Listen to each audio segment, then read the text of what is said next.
So ngayon guys, no, bibili tayo ng bigas, no, kasi para tinda ni mama guys.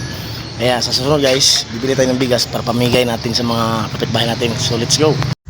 So di kami karon guys, no, nagpili na si mama kag bugas guys, para pili na siya sa klase-klase sa bugas na iyang paliton. So din hindi pita guys, burag na ulaw ta sa itong mga followers.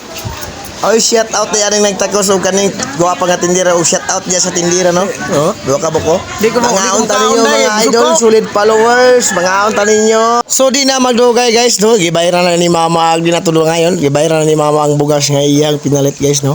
Oh, nag-ihap-ihap na si mama sa iyang kwarta. O gato lang ipag di madugay, ato lang ipalukdo ang atong kinumpra nga bugas, o atong ipahandos sa gawas.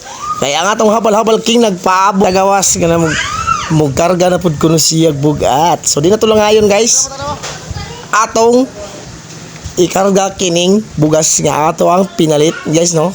Oh, di na to lang ngayon guys, sugdan sa pakarga kay basin niya maabtan ta sa ulan, pas butang tanan.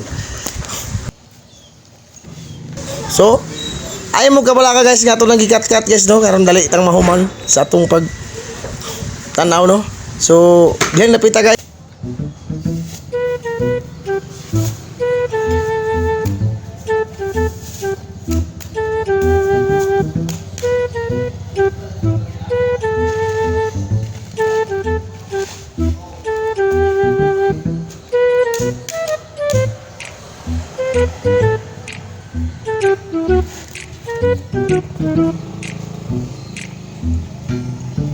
Guys, tapos nakarga natin yung bigas.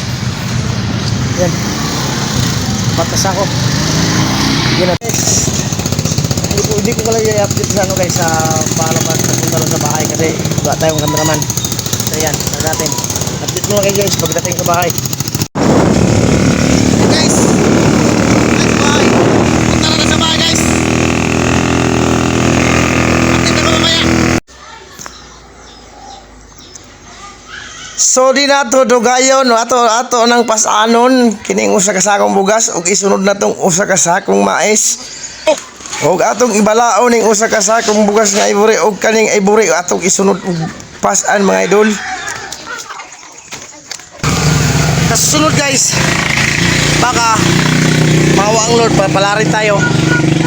Bili din tayo ng ilang sako, pamimigay din natin sa mga kapitbahay natin sa susunod.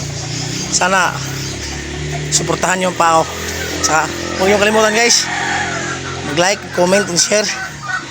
Mas mabuti guys, i-share nyo yung video guys, kasi malaking tulong na po yung pag-share nyo sa video. Hanggang dito lang po guys, maraming salamat po.